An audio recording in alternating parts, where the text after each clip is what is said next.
हिता जो असे जागता आपुल्या हिता जो असे जागता धन्य माता पिता तयासी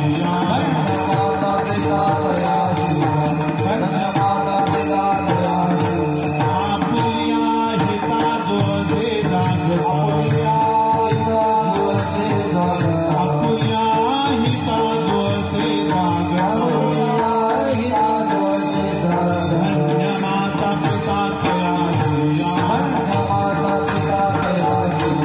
धन्य माता पिता तयासी कुळी कन्या पुत्र होती जे सासरी कुळी कन्या पुत्र होती जे सासरी दयाचा हरे भवाटी देवा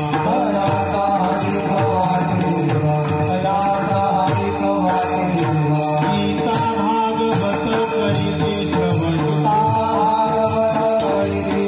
गीता भागवत करीते श्रवण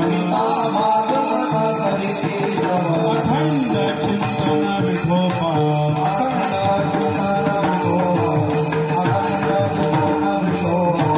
कुळी कन्या पुत्र होती जे सासरी कुळी कन्या पुत्र होती जे सासरी दयाचा हरी भवाटी देवा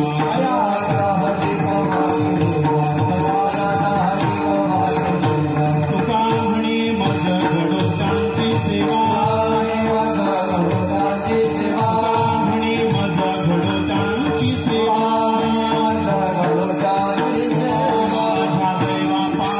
माझ्या दैवा पार नाही कुळी कन्या पुत्र होती जे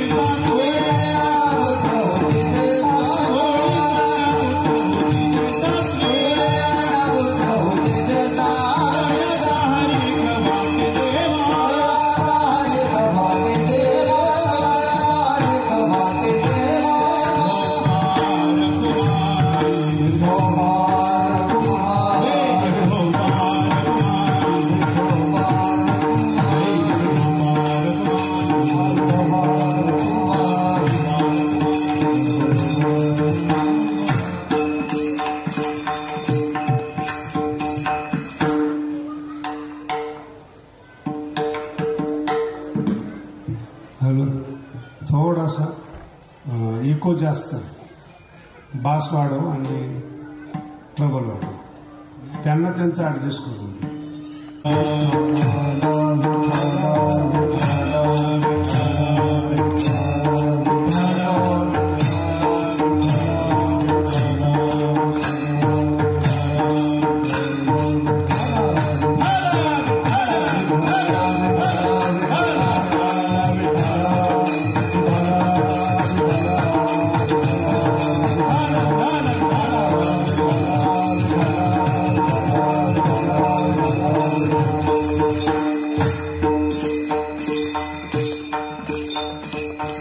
आपुल्या हिता जो असे जागता धन्य माता पिता तयाची कुळी कन्या पुत्र होती जी सात्विक तयाचा हरिक वाटे देवा गीता भागवत करीती श्रवण अखंड चिंतन विठोबाचे तुगा म्हणे मज घडो त्याची सेवा तरी माझ्या दैवा पात्र नाही पार नाही कुळी कन्या पुत्र होती जी सात्विक तयाचा हरिक वाटे देवा विठ्ठल विठ्ठल.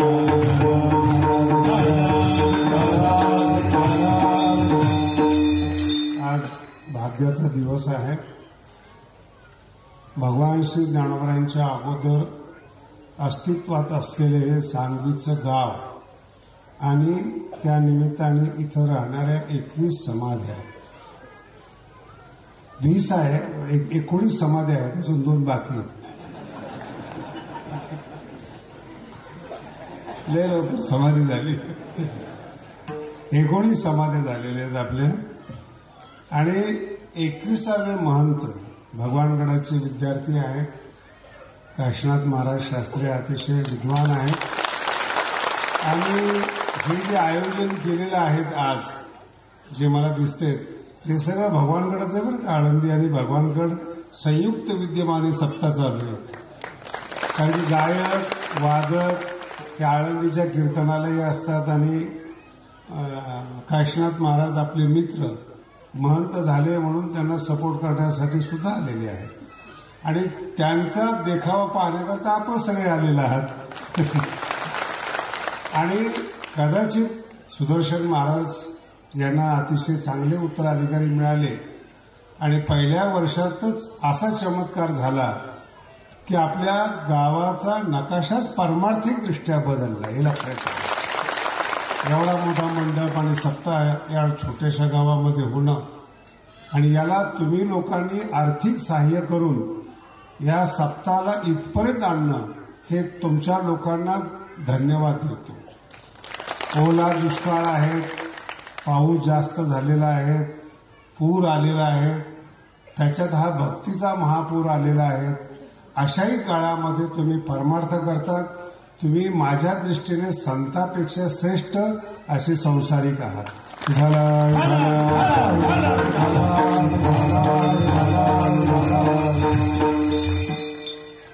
पुढं आहेच माझं नियंत्रण राहणार आहे. थोडासा आवाज घुमतोय, जरा थोडा कंट्रोल कर कशात तरी. आणि कुठेतरी असं मला वाटलं की जी काही गडावर शिकलेली मुलं आहेत ती फार चांगल्या चांगल्या ठिकाणी महंत झालेली आहेत आणि सावलीतली मुलं आहेत. कळतात ना तुम्हाला? हे आताची कॉलेजची पोरं आहेत ना, ही सावलीतली मुलं आहेत. यांना ते खर्च करत असताना तो पैसा कसा कमवायचा याचा अजून अंदाज नाही. त्याला सावलीतली मुलं म्हणतात. आणि मग ते आपल्या पद्धतीने एक स्वप्न रंगवतात की माझं जग असं असलं पाहिजे, लोकांनी माझं असं ऐकलं पाहिजे, मला अशा पद्धतीने लोकांनी मान दिला पाहिजे, धन दिलं पाहिजे. एवढंच नव्हे, मला हवी असणारी अप्सरा पण मिळाली पाहिजे. हे आत्ताच्या तरुण पोरातलं स्वप्न आहे आणि याच्यामध्ये कुठेही कष्ट नाही बरं का. हे जेवढं मी तुम्हाला घटक सांगितलेत याच्यामध्ये कुठेही कष्टाचं नाव नाहीये, कर्माचं नाव नाहीये. आणि भारतीय संस्कृती सगळं प्रदान करते, त्याच्या मुळामध्ये कर्म आणि कष्ट. शिवाजी महाराजांचं जीवन पहा तुम्ही. मी एकाला म्हटलं शिवाजी महाराजांचं मोठेपण हा भाग वेगळा आहे, पण जेवढा त्यांनी आग्रा ते रायगड घोड्यावरचा प्रवास केला, तुला जर त्या घोड्यावर बसून आणलं नेलं तू जिवंत राहणार नाहीस. 1200 किलोमीटर घोड्यावर एकच ट्रिप सांगतो बरं का, पूर्ण महाराष्ट्र नाही. त्या काळात दुसरं साधन नव्हतं, रस्ते नव्हते. या महापुरुषाच्या जीवनावर कोणत्याही माणसाने बोलत असताना त्यांच्या कष्टाचा अंदाज घ्या, मग आपलं भाष्य करा.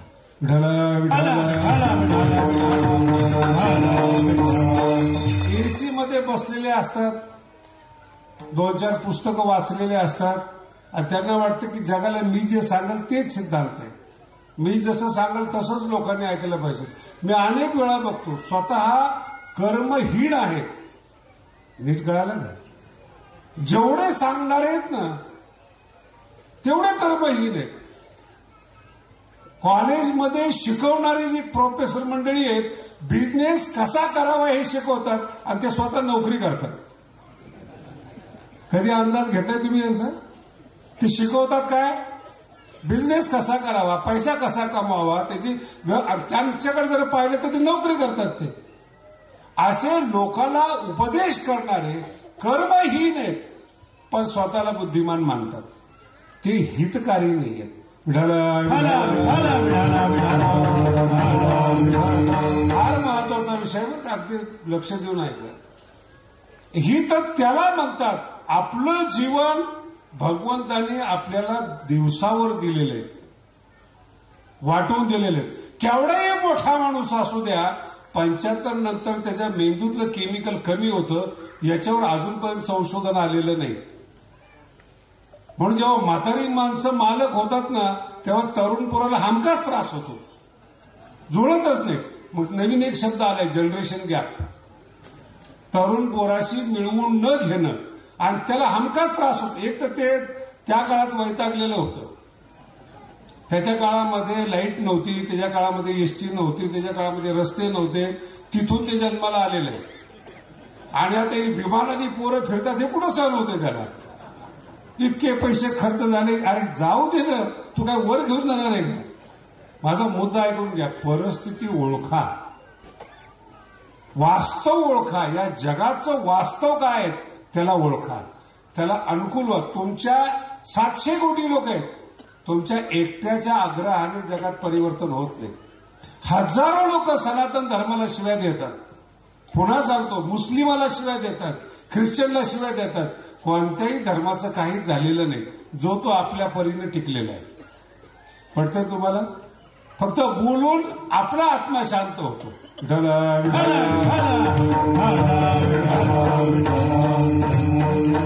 मराठी जरा कळायला अवघड आहे.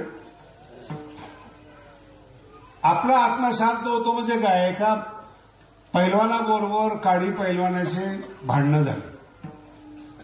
तो पैलवानच येतो, काही जास्त बोलत नसतो, तरी छाती दाखवली तरी भरपूर आहे. हे आपलं पाप्याचं पितर होतं. पाप्याच्या पितर शब्दाचा अर्थ माहितीये का तुम्हाला? पापी माणसं पितर कधी करत नाही म्हणून ते सुकलेलं असतं.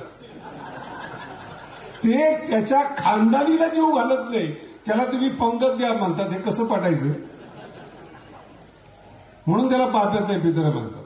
आणि ते लागलं ना, ती पैलवान काही बोललं नाही, नुसतं येऊन उभं राहिलं. आता ते घाबरलं, ते गेले निघून. 2-4 शिव्या दिल्या, बोललं निघून गेलं. आणि नेमकं ते माझ्याकडे आलं. ही अशी माणसं. मी म्हटलं काय झालं रे, चेहरा पडला दिसतो. 2-4 शिव्या दिल्या त्याला मी. म्हटलं कुणाला? ते रेडा होता त्याला. बघा, माझं मनोविज्ञान समजून घ्या. तो मला सांगतो की मी त्याला शिव्या दिल्या, याच्यात त्याचा आत्मा शांत होतो. जेव्हा तुम्ही मोठ्या माणसाला बोलता ना, त्या मोठ्या माणसाला काहीच होत नाही. तो कर्मनिष्ठ असतो, कष्टाने मोठा झालेला असतो. तुमच्या शिव्याशापाने तो लहान होणार असतो?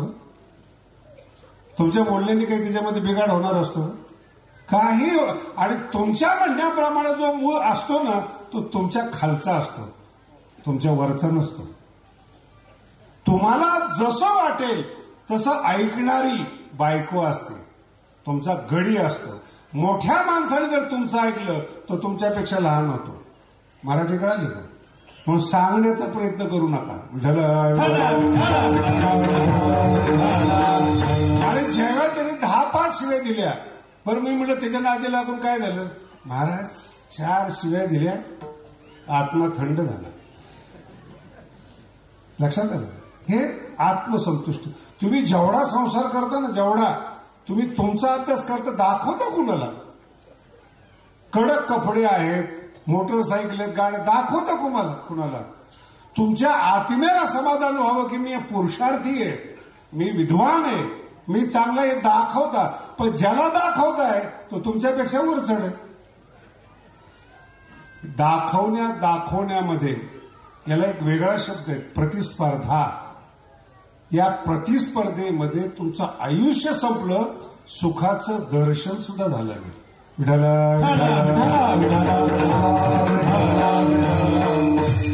सुख मिळणं वेगळं, पुन्हा सांगतो, सुख मिळणं वेगळं, सुख दिसणं वेगळं. दिसत नाही महाराज सुख. उदास झालेले चेहरे आहेत, सगळे सुशिक्षित माणसं, सगळे असं असुरक्षित. त्याला इंग्लिशमध्ये इनसिक्युअर फील म्हणतात. उद्या काय होईल सांगता येत नाही. काही शिकलेली माणसं तर बायको सोडून जाते का म्हणून घाबरलेली, एक तर मिळत नाही, आणि जे मिळालेले ते टिकेल का, हे काही जीवन आहे. पुरुषार्थी जर असाल, 1 नाही 10 माणसं तुमच्यावर प्रेम करतील. मी तर तुम्हाला अजून पुढे जाऊन सांगतो, तुकोबाराय आहेत, ज्ञानोबाराय आहेत. तुकोबारायचे काय हाल केले गावातल्या लोकांनी, तुम्ही सगळ्यांनी ऐकले, काय त्रास दिला. श्रीमंत घराण्यामध्ये जन्माला आले तुकोबाराय, त्यांच्या गरिबीवर हसणारे गावातले लोक होते. हाल झाले तुकोबारायचे. माझा मुद्दा नीट आहे का? पण गावाच्या म्हणण्याप्रमाणे तुकोबाराय वावरले नाही, वागले नाही. म्हणून 400 वर्षानंतर त्यांचा जय जयकार आहे. याला म्हणतात हिताला जाग असणं.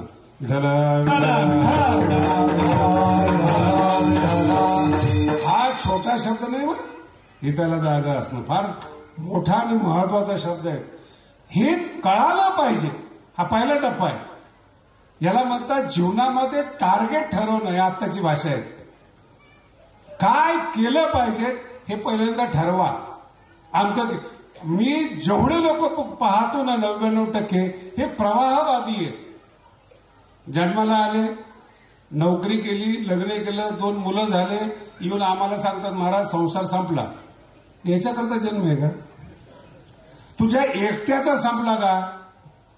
99% लोक या मतामध्ये सहमत आहेत. हेच जीवन आहे. याला म्हणतात प्रवाह. पाठीमागून चालत आलेला आहे, पुढे चाल. जो 1% आहे ना तो क्रांतिकारी असतो.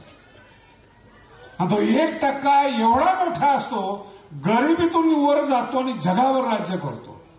श्रीमंतीमध्ये जगावर राज्य करतो, ज्ञानाने जगावर राज्य करतो, तपश्चर्येने जगावर राज्य करतो. पुढे जाऊन सांगतो सत्तेनं पृथ्वीचा मालक होतो. सत्तेनं. काय इतिहास आहे शिवाजी महाराजांचा? तुम्ही त्यांचं बालपण बघा. नवीन धर्म संरक्षण केलं, नवीन यंत्रणा राबवल्या. पुढे जाऊन सांगतो तुम्हाला प्रत्येक माणूस गोळा केला शिवाजी महाराजांनी. नीट आहे का? प्रत्येक माणूस गोळा केला, त्याला ट्रेन केलं, त्याला त्याच्या अधिकाराप्रमाणे जागा दिली आणि महाराष्ट्राला सुरक्षित केलं. मला सांगा 400 वर्ष झाले आता. 350-400 वर्ष. तितक्या दूरदृष्टीच्या व्यक्ती 350 वर्षात जन्माला आला नाही हे चमत्कार आहे. टाळ्या नका वाजू. पुढचं बोलायचं राहिले. पुढचं वाक्य खतरनाक आहे. 350 वर्षात दूरदृष्टीवान जन्माला आला नाही एक, आणि त्याच्या नावाने लोक जगतात. ते आज मोठे. कोण मोठे? त्यांच्या नाव. इतकं नाव मोठं करा, तुमच्या नावाने जगल्याशिवाय पर्याय नाही. असा माणूस घडला पाहिजे.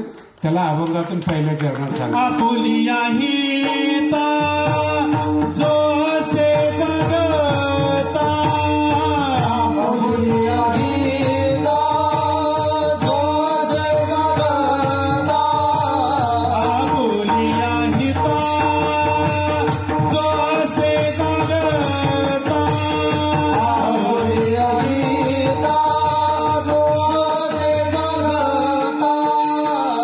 धन्य माता पिता दयाची या, धन्य माता पिता दयाची या, धन्य माता पिता दयाची या, धन्य माता पिता दयाची या.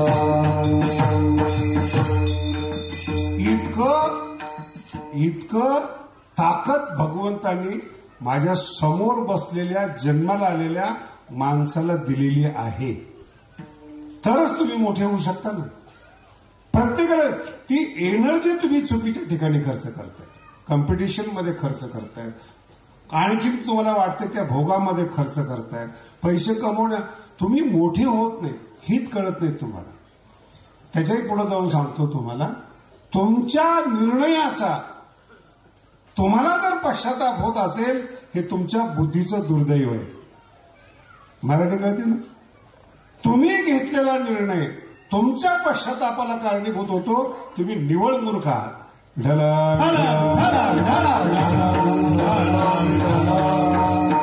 निर्णय खाली पाहून घेता येत नाही, वर पाहून घेता येतात. ज्या क्षेत्रात तुम्ही आहात, परमार्थात आहात, माऊलीकडे पहा, तुकोबारायकडे पहा. व्यापारामध्ये आहात, त्यांच्यातले मोठे पहा. राजकारणामध्ये आहात, त्यांच्यातले मोठे पहा. खाली पाहू नका. खाली पाहिले की तुमचं पतन आहे. फार मोठा इतिहास आहे, पण थोडा थोडा तुम्हाला सांगतोय मी. म्हणून जीवन जगत असताना अल्प समाधानी असूच नका. छोट काय नाही, एक नोकरी, 2 कोंबड्या, छोटस घर आणि मला काल एक जण आला होता आणि तो मला फार गोड बोलला, महाराज ह्या दुष्काळामध्ये आमचा सुकाळ झाला. म्हणलं का? वाटायला आम्हीच आहेत म्हणे. किती टक्केवारी घ्यायची ते आमच्या हातात आहे. किती दुर्दैवी अभिमानाची गोष्ट आहे. मेलेल्या माणसाच्या टाळूवरचं खायची इच्छा करणं त्याला काही माणूस म्हणावं. आणि एक लक्षात ठेवा, या जगामध्ये देव माना अथवा नका माना, कर्माला माना. तुमचे कर्म तुम्हाला मातीत घालतात. जेवढ्यांनी या देशाबरोबर गद्दारी केलेली आहे, परमार्थात चुकीचं वागलेले आहेत, त्यांचं म्हातारपण पहा, रडताना दिसतात ती लोक. त्यांच्या चेहऱ्यावरती यश नाही, त्यांच्या बोलण्यात ताकद नाही.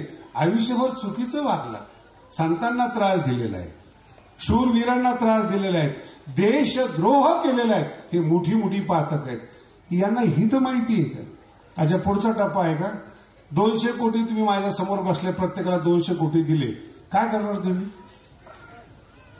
तुम्ही कधीतरी हा पण विचार करा ना की जे आपण पैसे कमवतो, आपली बुद्धीची कुवत किती, काय करणार आहे तुम्ही? मुंबईमध्ये आमच्या जवळ एक परिवार होता, श्रीमंत होता. त्याच्या डोक्यात असं आलं की व गरीबाची मुलगी केली तर नीट वागेल. आपली कल्पना. त्यांनी केली गरीबाची मुलगी. आता तिच्या घरामध्ये 2 टाइम खाण्यासाठी कष्ट करावं लागायचं. पण ती श्रीमंताच्या घरात गेल्यानंतर ती कोठारं भरलेली बघितली, तिचं डोकंच फिरलं. ते नाही कळालं. किती खायचं कळे ना हो. दर आठवड्याला आजारी, दर आठवड्याला नाही, कधी मिळालेलं नाही ना. मी तुम्हाला बोलतोय, ज्याला सुख मिळालं नाही पण सुखी लोकांच्या संपर्कात जर आले, ते संपर्क अजीर्ण होतो, संगत अजीर्ण होते. नाही कळालं तुम्हाला? अधिकार नसताना तुम्ही मोठ्याच्या संगतीमध्ये राहा. ते 5 लाखात खुश. 5 लाखात बोलू का तुमच्या भाषेमध्ये? बडबड करत आला आणि त्याला एक काम दिलं ना, मग तो आमच्या भागातला आमदार सगळ्यात श्रेष्ठ. हे जीवन आहे, हे हित आहे. तुमच्यात क्षमता दिलेली. याच्यामध्ये एक शब्द फार महत्वाचा आहे, धन्य माता पिता. याच्यावर जास्त लक्ष करा. तुम्ही तुमच्या मुलाला काय शिकवता त्याच्यावर त्या मुलाचं हित आहे. जिजाऊचं चरित्र पहा, मुलाला स्वराज्य शिकवलं, आणि तुमचं चरित्र पहा,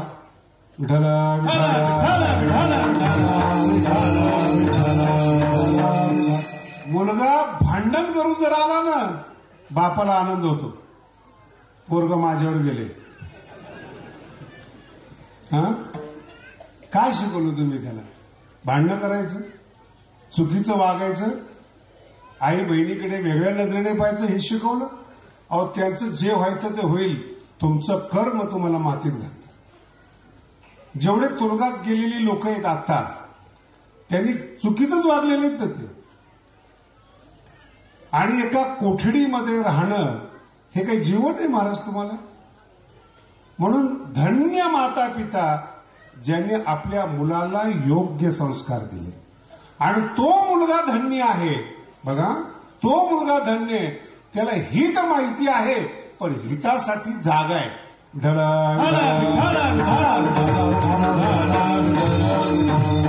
आणि जो हितासाठी जागा आहे त्याची सेवा करायला मिळाली पाहिजे. शेवटच्या चरणात सांगतात, तुका म्हणे माझ घडताची सेवा, तुका म्हणे माझ घडताची सेवा, तुका म्हणे माझ घडताची सेवा, तुका म्हणे माझ घडताची सेवा. तरी माझ्या दैव पार नाही, तरी माझ्या दैव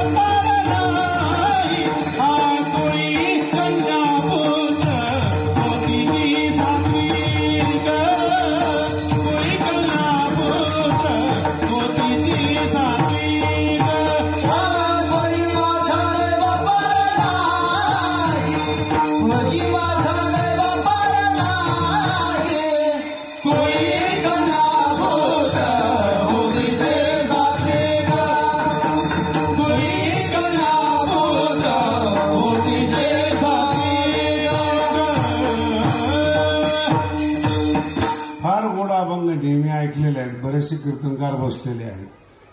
जगद्गुरु तुकोबाराय म्हणतात, जो आपल्या हिताकरता जागा आहे त्याची सेवा मला घडावी. कुणाची सेवा करावी ते पण सांगितलं. उठलं की सुटले सेवा करत निघाले. पापी लोकांची सेवा तर करूच नये. त्याची सेवा जो हिताला जागा आहे.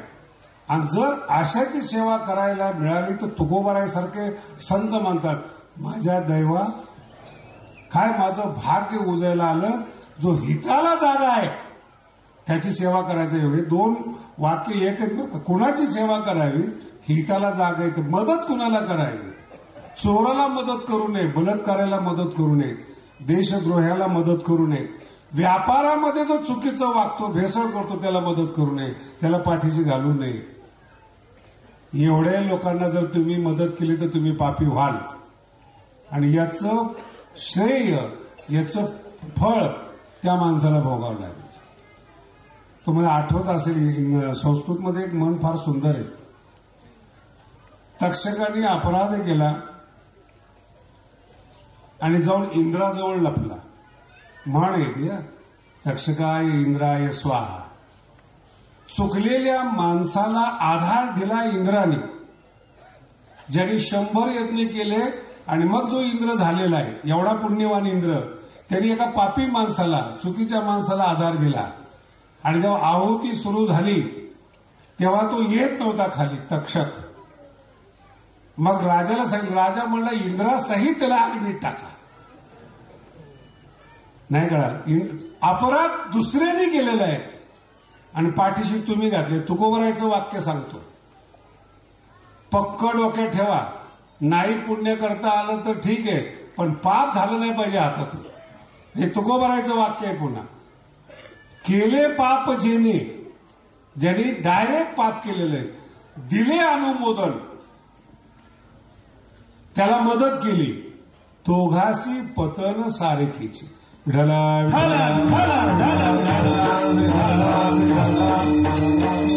मग हितासाठी जागा कोण आहे, हा एक महत्वाचा प्रश्न आहे. आपुल्या हिता जो असे जागा, तर ठीक आहे, हितासाठी जागा कोण आहे.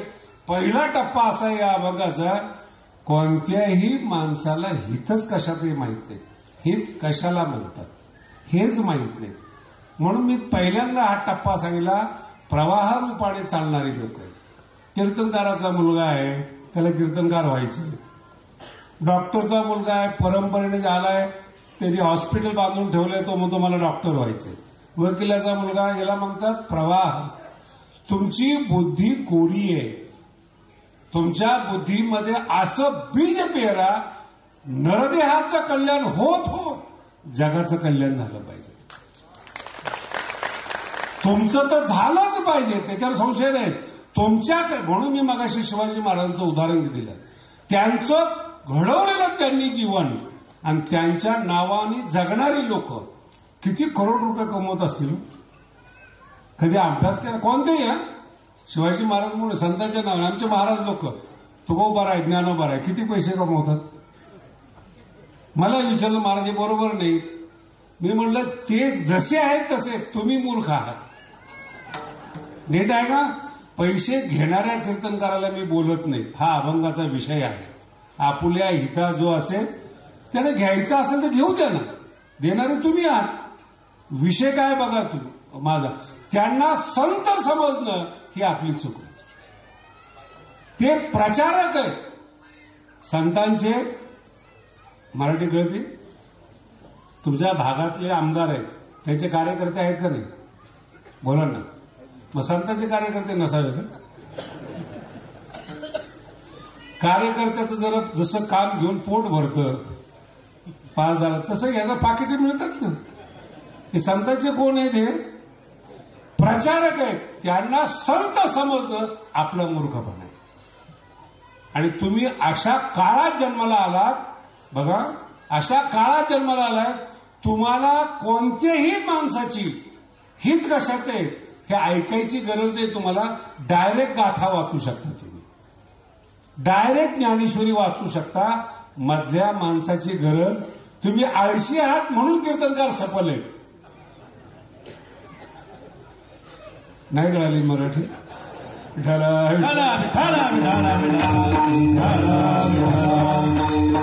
कीर्तन काय ऐकायचे, अभ्यासाचा कंटाळा नाही. मग कोणत्याही चुकीचं माणसाचं ऐकू नका. जे पाप करायला प्रोत्साहन देतील अशा वक्त्याचं भाषण ऐकू नका. मी अनेक वेळा बघितले. आता हे दोन पक्ष काय नाही बरं का, मी जरा राजकारण सांगत नाही तुम्हाला, फक्त सांगतो कितीही सत्ताधारी पक्षाने चांगलं करू द्या, विरोधकाचा आद्य कर्तव्य त्याच्यातले दोष काढणं. त्याच्यावर त्याचं पोट आहे. दोष काढायला कोण मोकळे हो, कोण दोष काढायला मोकळे? पोट आहे त्याच्यावर. त्याला विरोध केल्याशिवाय त्यांचं पोट चालत नाही, पक्ष चालत नाही त्यांचा. आणि हे विरोधक जेव्हा सत्तेवर जातात, आजचे सत्ताधारी विरोधक होताना पुन्हा बोलतात आमच्या टायमाला असं नव्हतं. ते विरोधक आहेत म्हणून चांगलं करताय, तुम्हाला विरोधक आहे, लक्षात येते. विरोधक कीर्तनकार असू द्या, बोलणारच तुम्हाला लोक, वक्ता असू द्या, सत्ताधारी असू द्या, संत असू द्या, बोलणार. आजही तुकोबारायला लोक बोलतात. मला एकाने विचारलं महाराज खरंच वैकुंठाला गेले होते का? म्हणून तुला काय टेन्शन आहे? त्यांचा गाथा वाचणं हित कशामध्ये आहे? वैकुंठात गेली का नाही गेली हे तपासण्यामध्ये नाहीये. तो त्यांच्या शरीराचा भाग आहे आणि तो तुझ्या डोक्याच्या बाहेरचा आहे. शरीरात काय बदल होतात हे कळत नाही. आता तुम्हाला याचं उत्तम उदाहरण देतो. तुकोबारायचंच युनिव्हर्सिटी होती का तुकोबारायच्या काळामध्ये? शालेय शिक्षण होतं का? मला सांगा, विद्यापीठातल्या लोकांना त्यांचे अभंग समजत नाही. एवढी प्रतिभा त्यांच्यामध्ये कशी आहे? चमत्कार पाहायचा ना तुम्हाला. या विज्ञान युगामध्ये मी बोलतो 400 वर्षापूर्वीचे तुकोबाराय आणि गाथा लिहिलेला 19व्या शताब्दीमध्ये, 20व्या शताब्दीच्या लोकांना कळत नाही. अजून कोणता चमत्कार पाहिजे? कोणत्या चमत्काराची अपेक्षा करतात? नाही नाही, ते वैकुंठाला गेलं, तुला काय टेन्शन आहे? तुझ्यासाठी वैकुंठ आहेच. स्मशानभूमीला काय नाव दिलंय आपण?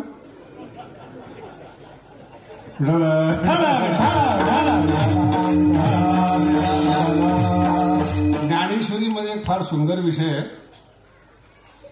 जेवढे पापी माणसं आहेत, ज्ञानोबराय म्हणतात बरं का, अगदी लक्ष देऊन ऐका, जेवढे पापी माणसं आहेत हे नरकात जात नाही. कोण म्हणतात असं? ज्ञानोबराय. जेवढे पापी माणसं, जास्तीत जास्त मोठा पापी नरकात कधीच जात नाही. का? नरक त्यांना भेटायला येतात. नाही कळलं? नरक त्यांना, ही मूवी ज्ञानोबरायांची, सन्माननीय सदस्य ते, ज्यांचा रोजचा व्यापार मोठा आहे, ते कधीच बँकेत जात नाही, बँक कलेक्शन करायला जाते त्यांच्याकडे. तसं हे पापी आहेत, यांच्या घरी दुःख राहतं. तुम्हाला कुठं माहिती? ते कोणता श्रीमंत माणूस तुम्ही आज सुखी बघितलेला आहे? एवढ्या माणसाने हात वर करून दाखवा. प्रत्येकाच्या समस्या दाखवत नाहीत. ते चांगल्या कपड्याच्या आत रडणारं अंतःकरण विद्यमान आहे, दुखी अंतःकरण विद्यमान आहे. म्हणून कोणाचा तरी ते आधार घेतात. सगळे राजकारणी माणसं कोणत्या तरी संताकडे जातात आणि संत त्यांना आशीर्वाद देतो. संताच्या काही बापाची पेंड आहे कायचं पाप माफ करायला? काही ईश्वर आहे का तो? देवाचा नियम आहे, कर्मफळ चुकत नाही. पुन्हा आहे, देवाचा काय नियम आहे? कर्मफळ चुकत नाही. संत देवाचा प्रतिनिधी आहेत. देवाची आज्ञा कशी काय मोडेल तो? बोला ना. देवाने जर लिहिलेलं आहे कर्मफळ चुकत नाही, मग का? कोण संत माफ करणार आहे तुम्हाला? तुमचं कर्म तुम्हालाच भोगावं लागेल. विठाला. आणि हे चुकीचं कर्म भोगायला लागू नये म्हणून आपल्या हिताला माहिती असणं नाही, जागा असणं गरजेचं. एक चूक होता कामा नये जीवनामध्ये. अजूनही लोक विश्वामित्राने प्रतिसृष्टी केली या नावाने विश्वामित्राला ओळखत नाही. रंभे मागे लागलेला विश्वामित्र ओळखतात. किती पतन आहे महाराज. काय त्याची योग्यता आहे. कोजागिरी पौर्णिमेच्या दिवशी चंद्राचा प्रकाशामध्ये आपण दूध पितो आणि ही चंद्र आठवला की डाग कशाचा आहे. एक चूक चंद्र सूर्य असेपर्यंत लोक विसरत नाहीत. तुमचा किती मोठा प्रताप आहे हे नाही पाहत. एक चूक तुम्हाला आयुष्यभर काळीमा लावते आणि म्हणून संत तुमच्यात राहत नाहीत, एकांतात जातात. तुमच्या संगतीमध्ये संत बर्बाद झाल्याशिवाय राहतच नाही. 10-15 दिवशी एक मोठा संत आला होता भगवानगडावर. आता ते जरा ज्ञानोबारांचं मंदिर वगैरे पाहायची उत्सुकता असते, ते मंदिर वगैरे पाहिलं सगळं व्यवस्थित. मला एक सल्ला दिला त्याने, महाराज तुमच्या गडावर दुकान कुठंच नाही. मराठी कळली का तुम्हाला? कोण सांगतो हे? संत विद्वान. त्यांनी मंदिर पाहायला पाहिजे, अन्नदान पाहिलं, दुकान नाही कळलं अजून. मला तुमच्या गडावर दुकान दिसत नाही. मी त्यांना विचारलं कुठं राहता तुम्ही? गुजरातमध्ये. हे पोरांना कळालं बाबा. व्यापारी कोण आहेत? गुजरातचे. मग हा राहतो कुठं? याच्या डोक्यामध्ये दुकान बसलं. संगतीनं साधूला बर्बाद केलं.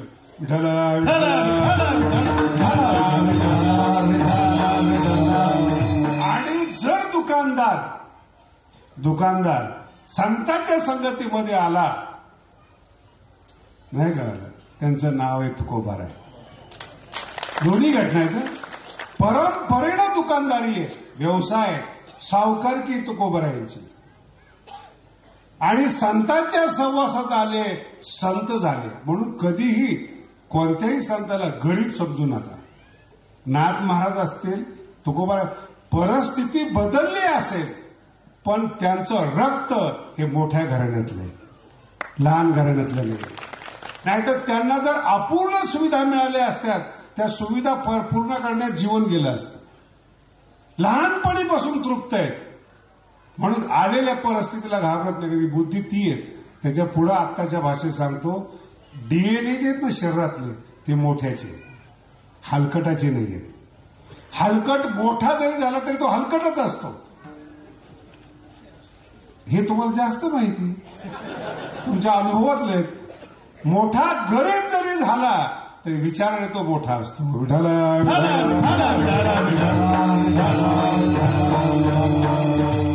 एखाद्याच्या घरात गेल्या गेल्या समजतं बरं का याचं वागणं कसं आहे. एंट्री केली ना समजतं. साफसफाई स्वच्छ असेल तर डोकं तेवढं स्वच्छ असतं. कुठेही काही पडलेलं असेल ना तर समजायचं की याच्या जीवनामध्ये कुठलेही विचार कधी कशी टांगलेले आहेत. जागा नाही येतो, समृद्ध नाही येतो, समजून घ्या.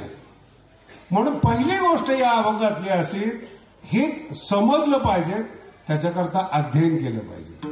अध्ययन कशाचं केलं पाहिजे? गीता भागवत करीती श्रवण, गीता भागवत करीती श्रवण, गीता भागवत करीती श्रवण, गीता भागवत करीती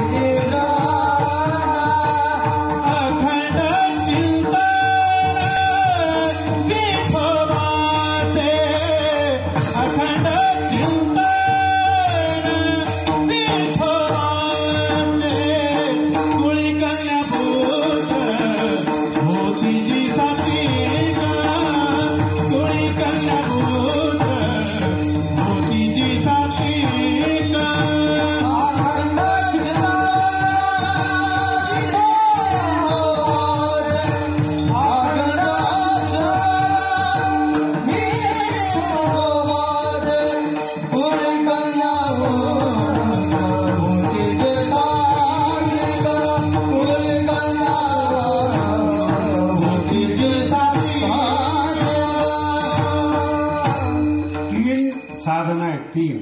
ऐकायचं कुणाचं? गीता फार महत्वाचा शब्द आहे बरं का. ग्रंथाचे नावं तुकोबाराय सांगतात, त्या पाठीमागं मोठा हेतू आहे. कुणी एक पुस्तक लिहिलं, आमचं पुस्तक वाचा. मी खूप 20-30 वर्षापूर्वीची गोष्ट आहे. मुंबईला कीर्तनाला गेलो होतो. एक बाई आली, तिने अभंग लिहिलेला होता. महाराज या अभंगावर कीर्तन करा. काय बोलू होता त्यांना. 30-40 वर्ष झाले असतील. घाटकोपरला कार्यक्रम होता.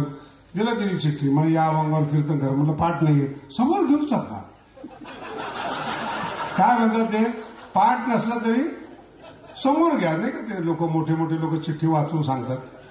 हरकत नाही त्याला, तुम्ही म्हणून घ्या. म्हटलं मला जमणार नाही. मग तुम्ही विद्वान कशाचे, उचकवणं म्हणतात त्याला. म्हटलं नाही, विद्वान कोण आहे म्हटलं. मग तुमचं कीर्तन कसं काय ठेवलं. म्हणलं अध्यक्षांना विचारा, मी सांगते त्यांना. म्हणजे जा. ती गेली त्यांच्याकडे. म्हणजे आम्ही हा अभंग लिहिलेला आहे, याच्यावर कीर्तन व्हावं. ते अध्यक्ष फार महत्वाचे होते. ताई अतिशय सुंदर अभंग लिहिला हो तुम्ही, पण महाराज बरोबर नाही आमचा. हे सुद्धा कळायला वेळ लागतो बरं का. महाराज बरोबर. एकदा मी माझ्या गुरुजीकडे होतो आनंदवन आश्रम कांदिवलीला, आणि एक चुकीचा माणूस आलेला होता आश्रमामध्ये. माझे त्याचे भांडणं झाले. तो स्वभाव आहे, अजूनपर्यंत केलं नाही त्याला मी तरी काय करू. भांडणं झाले. आता हेड ऑफिस आमचे गुरुजी. भांडणं झाले, मी ऐकत नाही. ते लक्षात आलं. ते म्हणे मी आत्ताच्या आत्ता तुझी तक्रार करतो, तुला आश्रमातून काढतो.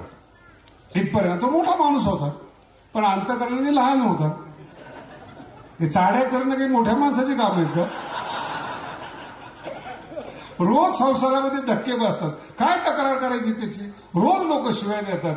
सहन करावं लागतं त्याला, तितिक्षा म्हणत असतात. गेलं स्वामीजीकडे. आम्हाला टेन्शन. आपला अभ्यास बंद होतो काय, आपण तर चूक केलेलीच आहे. भांडणं झालेले आहेत व्यवस्थित. काय म्हणतात स्वामीजी. आता स्वामीजीचं प्रेम होतं, शिकत होतो म्हणून. त्यांनी सांगितलं की अभी की अभी निकालो, और नामदेव खराब लड़का है, उसको दिमाग नहीं है वगैरे असं भरपूर बोललो. आता आपचे गुरुजी आम्हाला शिकवणारे. क्या कहा आपने. बोले दिमाग नहीं उसको. बोले आपको तो है ना. नामदेव को नहीं है मुझे मालूम, आपको दिमाग. हाँ आप नहीं बोलना उसके साथ में. काय याला म्हणतात न्यायाचार्याचे बाप. तुला अक्कल आहे ना, तू का नादी लागला. ज्याला अक्कल नाहीये तो, त्याची तक्रार तू अक्कलवाला घेऊन आलाय. जगाची तक्रारच करता येत नाही, ही ज्ञानेश्वरी आहे. विठाला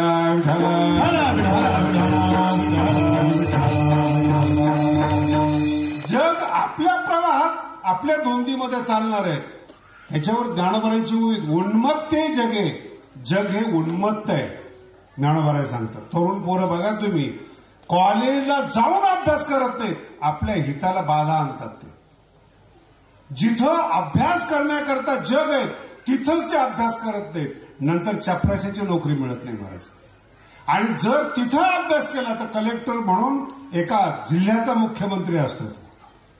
IAS ज्याला म्हणतो आपण. ही ताकद आहे परीक्षेमध्ये. ज्ञानाने माणूस मोठा होतो. पण तक्रार का करतो आपण. कोणीतरी आधार घेतो. चुकीचं आहे. उन्मत्ते जगे जयासी खंती न लगे. का न लगे. आपुल्या हिता जो असे. काय शब्द आहे पहा. काय हे लोक अभ्यास करत नाही, याची खंत ज्याला वाटत नाही तो साधक असतो. या भूमिकेवर तुम्ही यायला पाहिजे, तर तुम्ही कीर्तन ऐकल्याचं समजतात. तुम्ही सुद्धा तक्रार करायला लागलेत. शेजारी असा आहे, बांध रेटतो.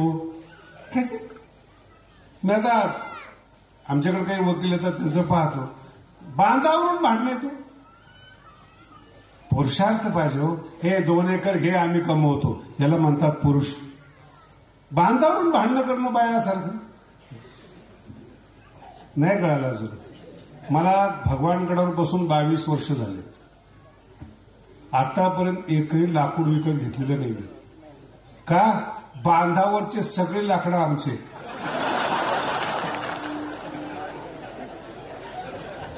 दोन भाऊ भांडणं करतात. हा लिंब माझा, हे बाभळ माझी. दोघंही सलोखा करतात. तुला नको आणि मला नको. कुणाला. आम्ही सुखी.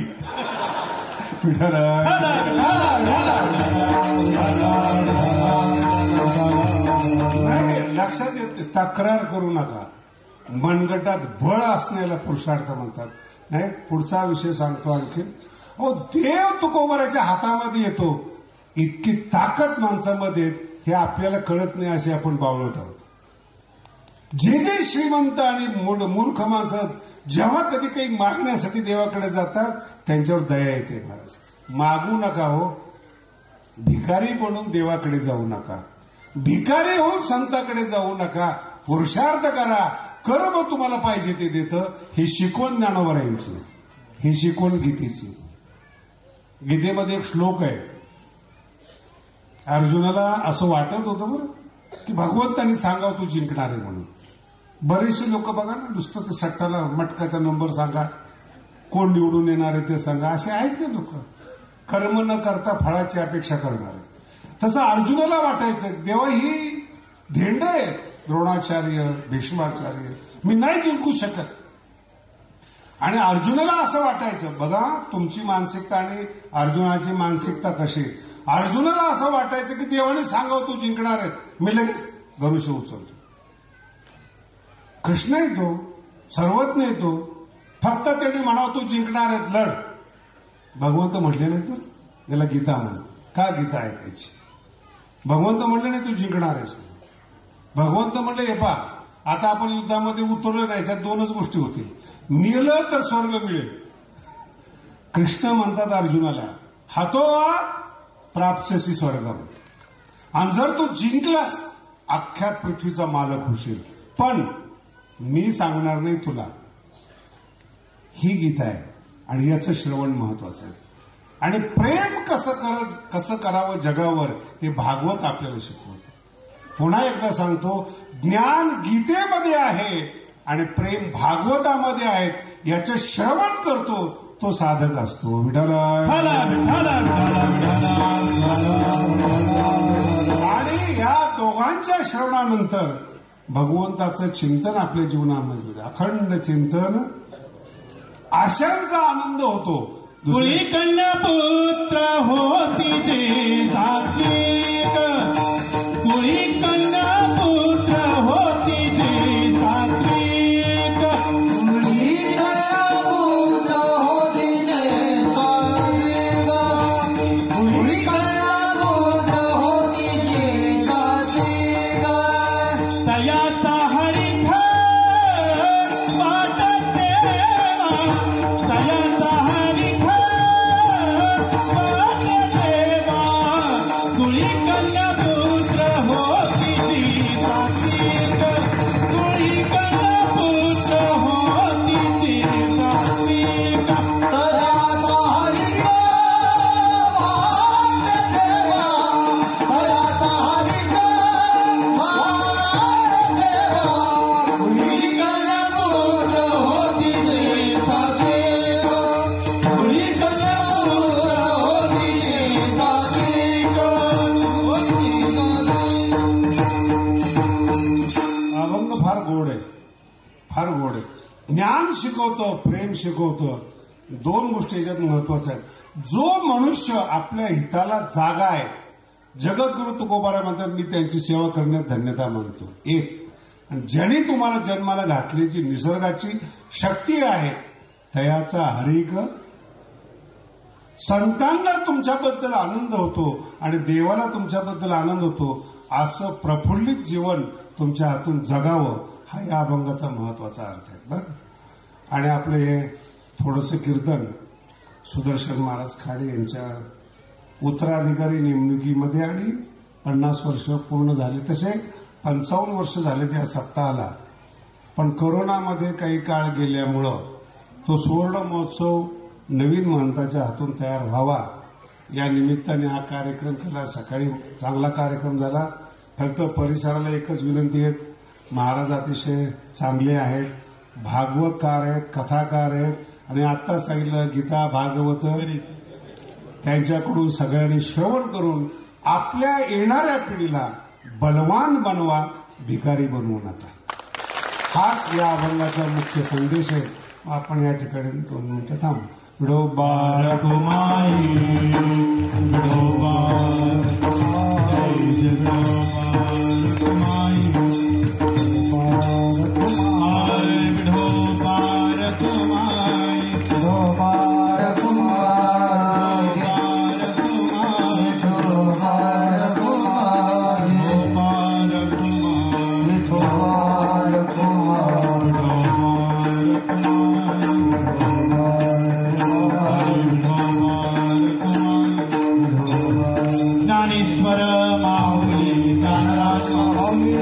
ज्ञानेश्वर